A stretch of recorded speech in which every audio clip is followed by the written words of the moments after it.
Hi, I'm Battalion Chief Mike Martinez, and this is Report on Conditions. On this episode, we take you to a structure fire in Jurupa Valley, and we visit the City of Indio, where we welcomed and showcased the new state-of-the-art public safety campus.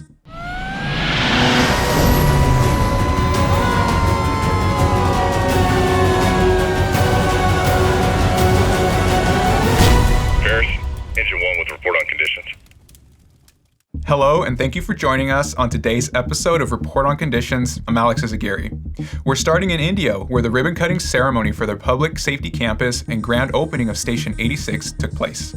Indio has always taken its public safety very serious. They invest heavily in public safety, both police and fire. We're here for the grand opening and the ribbon cutting and really the dedication of our public safety campus. It's a state-of-the-art facility that is a collaborative effort between both the Indio Police Department as well as the fire department. It's 3 buildings. We have a brand new fire station, a dispatch and communications center, and then the public safety services building. It is a facility that they can live in, they can grow in. There's a gym that's adequate for all of them to work out together. These things are important in the fire service when we talk about camaraderie and family. They built us a kitchen table that the entire company can sit at, even with some guests. Kitchen tables are sacred in the fire service. This battalion was known as the Band of Brothers, and they're very close. They stick together. So this is just another step towards their serious commitment to us. The station that was replaced was built in 1974, so it was at 50 years old, but it was built for 2 people at that fire station. We have 10 on a day, so it was no longer meeting the needs of the community or our ability to expand in the future.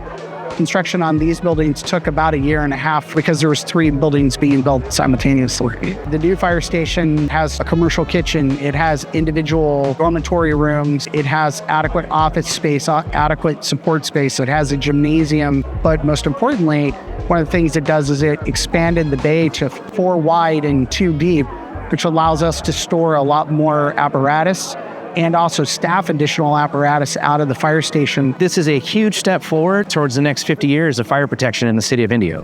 Last week, from December 2nd through December 8th, the department responded to a total of 4,041 calls for service. This included 3,022 medical emergencies and 134 fire-related calls. Let's see what a few of these incidents look like. At around 2 a.m. on Thursday, December 5th, firefighters were called to multiple reports of a residential structure fire in the city of Jurupa Valley. The first arriving engine reported a single-story, single-family residential home fully involved in fire and confirmed that there was a victim trapped inside the building. We did have 1 victim that was trapped in the structure. The victim was rescued within 5 minutes of the first engine arrival. With work of several firefighters, crews were able to remove the victim from the burning building, and the victim was transferred to a ground ambulance where they were transported to a local area hospital. A second patient was evaluated by paramedics and transported by ground ambulance. We did request a second alarm, so we have approximately 8 engines and 2 truck companies here, as well as multiple overhead. A second alarm was requested to assist in the containment of the fire and to help mitigate the threat. The fire was contained after several hours, and the American Red Cross was contacted to assist with 8 displaced residents. No additional injuries were reported. In the afternoon of Friday, December 6th, firefighters were called to a reported structure fire at the 900 block of Mesa Grande Drive in the city of Palm Desert. The first arriving company officer reported a single-story residential home with a fire in the attic. With time, firefighters were able to contain the fire. 1 resident was displaced and declined assistance from the American Red Cross. A solo firefighter sustained a minor injury and was transported to a local area hospital. No additional injuries were reported. On Saturday, December 7th, firefighters were dispatched to reports of a vegetation fire in the 18,000 block of Como Street in Lake Elsinore.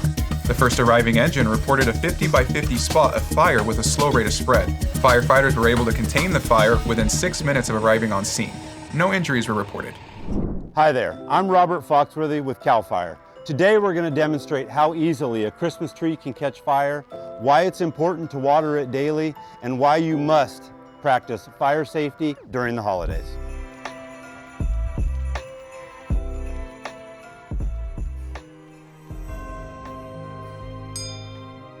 It can take moments for flames to consume a Christmas tree, turning holiday cheer into tragedy. Here are a few reminders to keep your holiday safe. Turn off all tree lights when you leave your home or go to bed. Check all ornaments, lights, and wiring for damage. Keep live trees at least 3 feet away from heat sources such as candles, radiators, and heat vents. Check your Christmas tree daily to make sure it's filled with enough water to stay fresh and healthy.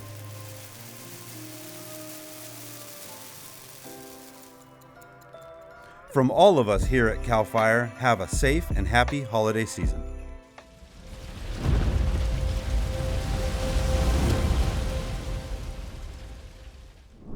That's all for this week's Report on Conditions. Follow your firefighters in action on our social media at CAL FIRE RRU and stay up to date on incidents happening countywide.